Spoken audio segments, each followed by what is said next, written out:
महामानवी महापुरुषांनी आपलं बलिदान दिलं, आपलं आयुष्य खर्च केलं, त्यांना विनम्र अभिवादन करतो. माजी आमदार माननीय नागेश पाटील आष्टीकर साहेब यांच्या प्रचारार्थ कनेरगाव नगरीमध्ये आज आपण इथे सभा घेत आहोत.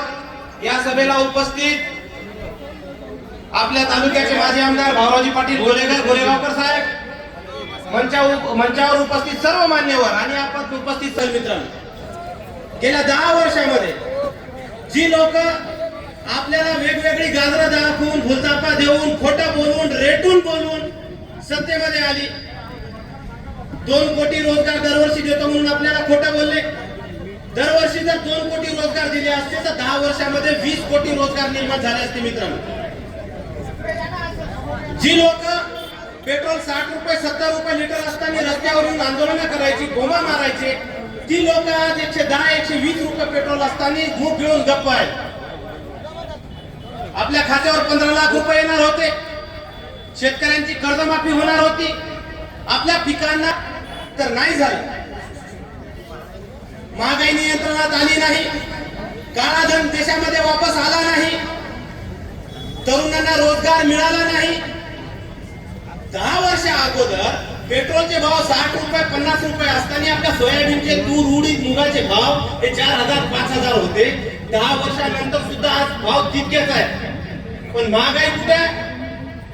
महागाई आपल्या शेतमालाच्या भावापेक्षा प्रत्येक वस्तूचे भाव आहे बाजारामध्ये दुपटीनं तिपटीनं चौपटीने वाढलेले आहेत. पण ही लोक काही सुद्धा बोलायला तयार नाही आहेत. मित्रांनो, या देशातले हे लोक काय म्हणायचे? सबका साथ सबका विकास. पण यांनी केलं काय? सबका साथ आणि फक्त मोदीचा, अडाणीचा आणि अंबानीचा विकास केला. मित्रांनो, याच्याशिवाय यांनी काही सुद्धा केलेला नाही. विकासाचा वादा त्यांनी केला होता, पण कोणाचा करणार हे सांगितलं नव्हतं. त्यांनी बरोबर विकास केला. आता ते नारा देत आहेत की 400 पार. पण आपण आता नारा द्यायचा 400 पार करू, पण 400 पार भारताच्या हद्दीच्या बाहेर भाजपा. या भाजपाला भारताच्या हद्दीच्या बाहेर 400 किलोमीटर पाठवायचे. मित्रांनो, या लोकांनी या 10 वर्षामध्ये हिंदू मुसलमान मस्जिद मंदिर याच्याशिवाय काही केलं नाही. जाती जाती द्वेष पसरवला, धर्मात द्वेष पसरवला, सगळ्या देशामध्ये अशांतता पसरवून टाकली आणि त्याच्यावर आपल्या सत्तेची राजकीय पोळी भाजली. तुम्ही आणि आम्ही मात्र तिथल्या तिथेच आहोत. काँग्रेसनं मागच्या 70 वर्षामध्ये जे काम केलं ते काम यांना 10 वर्षात करता आलं नाही. मित्रांनो, उलट ज्या संस्था काँग्रेसनं उभ्या केल्या होत्या मागच्या 10 वर्षापासून त्या संस्था विकायचं काम हे सरकार करत आहे.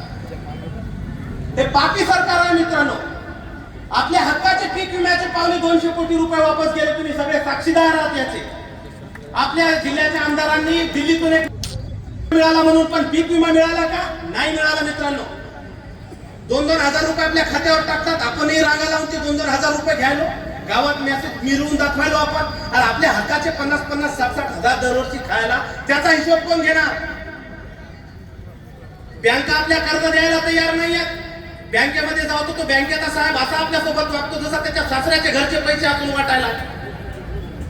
सिबिल खराब आहे म्हणतात शेतकऱ्यांचं, आणि शेतकऱ्यांना पाप केलं तरी काय? छत्रपती शिवाजी महाराज म्हणायचे, राज्य गेलं तर चालेल पण माझ्या शेतकऱ्याच्या पिकाला धक्का लागता कामा नये. आणि हे सरकार काय करतंय? शेतकरी दररोज आत्महत्या करतायत, याचं त्यांना काही देणं घेणं नाहीये. शेतकऱ्यांची कर्जमाफी करायला या लोकांकडे पैसे नाहीयेत, पण जे उद्योजक आहेत त्यांचे लाख कोटीचे कर्ज या लोकांनी हरामखोरांनी माफ केले. मित्रांनो, यादी आहे ती. टीव्ही लावा, भाजप शिवायच्या मोदी शिवाय काहीच नाहीये. अगोदर मोदी सरकार नव्हतं, भारत सरकार होतं. कोणताही जरी पंतप्रधान असला तर आपण त्याचा आदर करायचो, सन्मान करायचो, गर्वाचा विषय होता पंतप्रधान आपल्यासाठी. लहान लेकर शिव्या द्यायला येतात पंतप्रधानाला. पंतप्रधानाची पातळी तितकी खाली घातरली आहे. आता फक्त एक राहिलं, एखाद्या गावामध्ये जर पानटपरीचं उद्घाटन राहिलं त्याची रिबीन कापायला यायचं बाकी राहिला पंतप्रधान, बस. याच्याशिवाय काही काम शिल्लक नाहीये. मित्रांनो, शेतकऱ्यांचे विषय हाताळत नाहीये. टीव्ही लावला की काहीतरी फालतू विषय.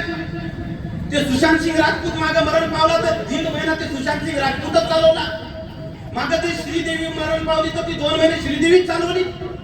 ती सीमा हैदर पाकिस्तानातून आली तर तीच चालवली 6 महिने. त्याच्यानंतर आपली कोणती तरी तिकडे गेली म्हणून तीच चालवली 3 महिने. अरे शेतकरी आत्महत्या करतात त्याचं काय? शेतकरी आत्महत्या करतायत, शेतकरी रोज मरतोय, त्याच्या पिकाला हमी भाव नाहीये, त्याच्या मुलाला शिक्षण नाहीये, शिकला तर रोजगार नाहीये, त्याचं काय? या सगळ्या गोष्टीवर एक उत्तर आहे मित्रांनो, या वेळेस आपल्याला महाविकास आघाडीचे हात बळकट करावे लागतील. कारण आपली येणारी पिढी विचारेल की ज्यावेळेस उद्धव ठाकरे साहेबांनी महाविकास आघाडी लढत होती त्यावेळेस तुम्ही काय करत होता.